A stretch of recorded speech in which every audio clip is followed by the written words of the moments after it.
Magandang umaga po sa bawat isa sa inyo. Welcome back to our 365 Bible verses everyone should know.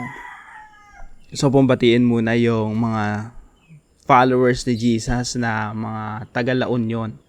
Minsan, maganda na gamitin yung salitang follower of Jesus than Christians.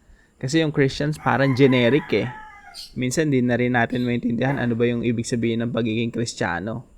Pero pag sinabi mong follower ni Jesus, solid, alam mo talaga tagasunod ni Kristo. So may mga Christians kasi hindi naman follower, di ba? So binabati ko po lahat ng mga followers ni Jesus sa La Union. Palain po kayo ng ating Panginoon. So sa mga series natin in the past, I hope marami po tayong natutunan, lumago tayo sa ating pananampalataya. Now, yung devotion po natin ngayon, transition po ito sa panibago nating series. Pwedeng bukas or the next day. Mag-start po tayo ng panibagong series. Ngayong umaga po, let us reflect on God's character. Pagmuni-munihan natin, pagbulay-bulayan natin, sino ba yung Diyos natin? Now, sinasabi po rito sa Psalm 36 verse 5, sabi po ni David, siya yung sumulat ng Psalm 36, most likely, Sabi niya, "Your love, Lord, reaches to the heavens, your faithfulness to the skies. Ang wagas na pag-ibig mo, O Yahweh, ay walang hanggan, at ang iyong katapatan ay abot sa kalangitan." Now, yung Psalm 36 po, pag binasa niyo po ng buo yan, kino-compare and contrast nung sumulat nung salmo na ito. Sino ba yung tao at sino ba yung Diyos? Yung tao makasalanan, hindi tapat, puno ng kasamaan. Pero yung Diyos perfect in character. Yung Diyos, yung pag-ibig niya wagas. Yung kanyang katapatan aabot hanggang kalangitan. So, kinukumpara niya yung humanity tsaka yung Diyos, yung si Yahweh. At dito po sa unang teaching po natin ngayong umaga, God's character is perfect. Hindi siya kagaya ng tao na imperfect. Punong-puno tayo ng kasalanan, ng kasamaan, ng kapangitan. Pero yung character ng Diyos, perfect. Kaya po tayo mga tao, ang buhay natin talaga pagsamba sa Diyos Ang buhay natin, we're dedicating our lives to worship and honor and glorify God. So yung character po ng Diyos, perfect. Kahit ano pong pag-unawa natin sa character ng Diyos, hindi natin maabot-abot. Kasi perfect Tayo po imperfect. Kaya po ang sinasamba natin, someone na hindi mo talaga maabot. Pero yung Diyos na yon, siya yung umabot sa atin. God's character is perfect. Ang sarap i-meditate ng perfection, na alam natin may concept tayo ng love, pag-ibig. Minahal tayo ng nanay natin or tatay natin or ng asawa natin. Pero yung love na yun, imperfect yun Pero yung pag-ibig ng Diyos, perfect love. Yun yung ibig sabihin ng perfection May idea tayo ng katapatan. Kasi nagiging tapat tayo sa iba, nagiging tapat yung ibang tao sa atin. Pag nangako sila, tinutupad nila. Pag nangako tayo, tinutupad natin. But not perfectly. Imperfect tayo May mga pangako tayo na hindi natin tinutupad. May mga nangako sa atin na binigo tayo. Mga pangakong sasamahan tayo ng habang buhay, pero nawala, sumama sa iba. May mga ganong imperfection yung tao Pero may idea tayo ng pagiging tapat. Yung perfection ng katapatan, Diyos yun. Perfection ng love, Diyos yun. Perfection ng justice, Diyos yun. Perfection ng mercy, Diyos yun. Perfection ng holiness, Diyos yun. So, God's character is perfect. Yun po yung sinasamba natin. Pangalawa po, God's love is unfathomable. Yung pag-ibig ng Diyos, hindi mo masukat. Hindi mo maarok. Kaya nga alam niyo po, antindi, nakapagpaluha sa akin yung kanta ng mga bata eh. Pag kinakanta ng anak ko yung The Love of Jesus, Sweet and Marvelous. Sa Tagalog, something like, mas malalim pa sa karagatan. Mas malawak pa sa universe. Mas mataas pa sa kabundukan. No? Pag iniisip mo yung kanta ng mga bata, talagang meditate mo, mapapaluha ka rin sa pag-ibig ng Diyos eh. So, meron pang kanta yung mga bata na Jesus loves me, this I know, for the Bible tells me so. Na meditate mo lang, yung love ng Diyos sa'yo, perfect. Tignan niyo po sa isang talata sa Biblia. Sabi po sa Romans chapter 5, verse 8, But God demonstrates His own love for us in this. Minsan nagdududa tayo sa pag-ibig ng Diyos, pero pinatunayan ng Diyos ang pag-ibig niya sa atin. Sabi po rito, while we were still sinners, Christ died for us. Nung tayo'y makasalanan pa, si Kristo'y namatay para sa atin. Sa Tagalog po, ngunit pinatunayan ng Diyos ang kanyang pag-ibig sa atin nang mamatay si Kristo para sa atin noong tayo'y makasalanan pa. Anong klaseng pag-ibig yan? Hindi mo masukat, hindi mo maarok na nung tayo'y makasalanan pa, insekto, uod sa harapan pa ng Diyos na talagang dapat puksain eh. Sabi ko nga parang lamok yan eh. Yung pag kinagat ka ng lamok, pinupuksa mo agad na ganun eh. Parang ganun tayo sa harapan ng Diyos eh. Pwedeng puksain na lang at gumawa na ng panibagong sangkatauhan. Pero hindi niya pinuksa eh. Hindi niya winasak, hindi niya pinatay na lang. Nung mga panahon na makasalanan tayo na we offended God, ang ginawa ng Panginoong Diyos, sinugo niya yung kanyang anak. Ibinigay niya si Kristo bilang tanda at katunayan ng pag-ibig sa atin. At namatay siya para sa atin. Namatay si Kristo para sa atin.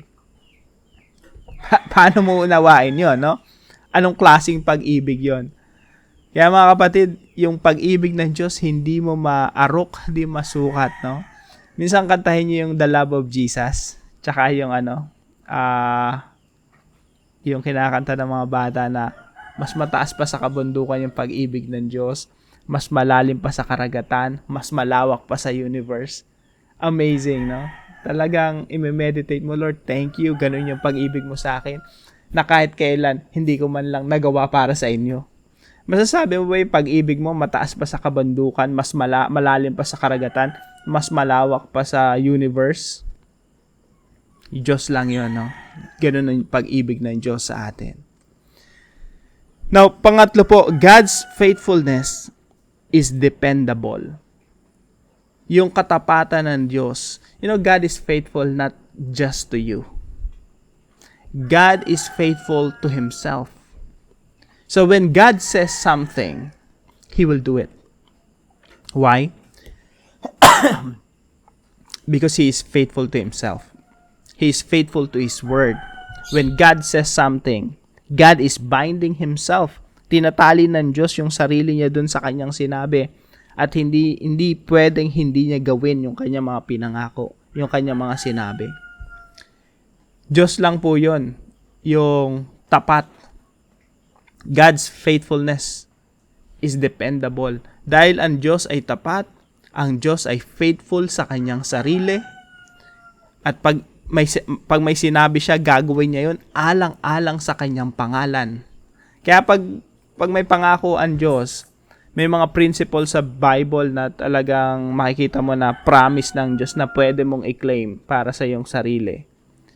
Sisiguraduhin ng Diyos na gagawin niya yon because God is faithful to Himself. Hindi niya ilalagay ang kanyang pangalan sa kahihiyan dahil ang Diyos ay tapat at tapat siya sa kanyang sarili. Kaya pwede nating dependahan o pagtiwalaan lahat ng mga pangako ng Diyos. Pwede nating pagtiwalaan lahat ng mga sinabi ng Diyos because God is faithful to Himself. And He will not break not any of His promises. Lahat ng mga pangako ng Diyos, tutuparin niya. Because God is faithful. Hindi kagaya ng tao. Yung tao, bibiguin ka. Yung tao, mangangako, pero hindi tutuparin. Pero yung Diyos, pag nangako, tutuparin niya. Because God is faithful to Himself. Now, ano po yung application natin sa mga ganitong mga talata? And by the way, basahin niyo po yung Lamentations chapter 3 verse 22 to 23. Meron din tayong po devotions patungkol po dito. Pwede niyo pong bisitahin. Pag nakita niyo po yung konteksto nito, na yung mga Israelites ay talagang nagrebelde sa Diyos, nagdala ang Diyos ng parusa para sa kanila, para manumbalik sila sa Diyos. At kaya ito lamentation, panaghoy eh. They were suffering. At during this suffering, ito yung sinasabi na sumulat ng lamentation. Lord, great is your faithfulness. Great is your love. Your compassions never fail. They are new every morning. Great is your faithfulness. Sa gitna ng pagdurusa, yung sumulat ng Lamentations, nananangan sa katapatan ng Diyos sa kanyang mga salita, sa kanyang mga pangako. Kaya kung kayo po ay dumaranas ng mga pagsubok sa buhay, dumadanas ng matinding dagok, matindi yung pinagdadaanan, manangan po tayo sa katapatan ng Diyos. And God is faithful not to you, but to Himself.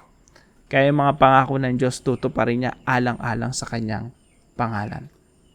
So, ilang mga applications lamang po mula sa talatang ito. Sabi, ang una-una po, live a life of worship. Ang buhay po natin ay pagsamba sa Diyos. Yung lagi kang nagme-meditate ng character ng Diyos, sinasamba mo siya, pinapupurihan mo siya. Lord, sobra ang tindi ng pag-ibig mo sa akin. Lord, I worship you, I honor you. Lord, you sent your Son, the Lord Jesus Christ, to die on the cross. Because of that, I honor you, I worship you. I will live a life of thanksgiving. Lagi akong magpapasalamat sa inyo. Yung binigay lang si Kristo sa iyo, kahit na hindi ka nabigyan ng Diyos ng pagpapalang material, kahit yun na lang binigay ng Diyos, si Jesus sa iyo, that's enough to live a life of worship. Wala ka nang hanapin pa, no? Pangalawa po, live a life of obedience. Ang buhay po natin ay pagsunod sa Diyos. Kaya po mga kapatid, kung tayo ay umiibig sa Diyos, tayo po ay sumusunod sa Diyos. Yan po ang sinasabi ng ating Panginoong Jesucristo.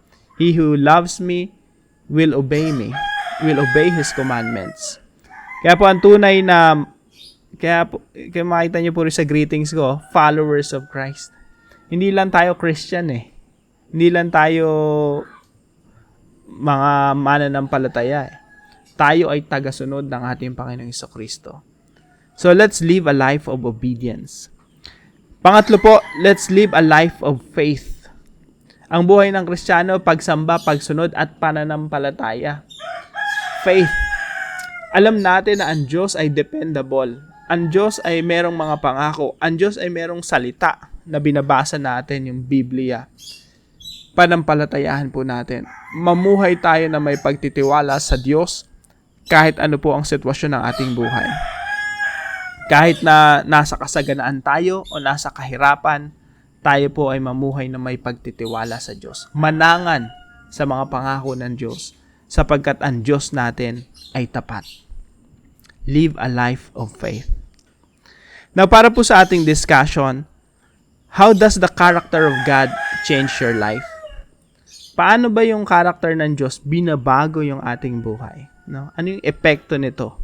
In other words, anong epekto sa iyo ng theology, no? Sa iyong practical na pamumuhay? Sagutin po natin ito sa ating mga discussion group at para naman po sa ating panalangin. Father, you are perfect. I praise you for who you are. Your love reaches to the heavens and your faithfulness to the skies. Let your character change who I am. Baguhin niyo po ako, Panginoon, ng theology ko. Baguhin niyo po ako, Lord God, ng pagkaunawa ko sa Biblia. And every time I read the Bible, change me. Baguhin niyo po ako. Every time you reveal something about yourself, change me. Huwag kang papayag na may inihayag ang Diyos sa iyo patungkol sa kanyang mga katangian na walang nababago sa iyo. No? Sabihin natin sa Panginoon, Lord, let your character change who I am. Please teach me to live a life of worship, obedience, and faith. In Jesus' name. Amen. Sama po natin ito sa ating mga panalangin. At kung meron po kayong natutunan sa devotion natin, paalam niyo po sa comment section right below this video. Na-appreciate ko po yung mga comments nyo. At huwag po natin kalimutang ibahagi ang devotion na to sa ating mga mahal sa buhay at mga kaibigan. Maraming salamat po. Magkita-kita po tayo bukas alas 5 ng umaga dito sa ating 5 a.m. Daily Devotion. See you po.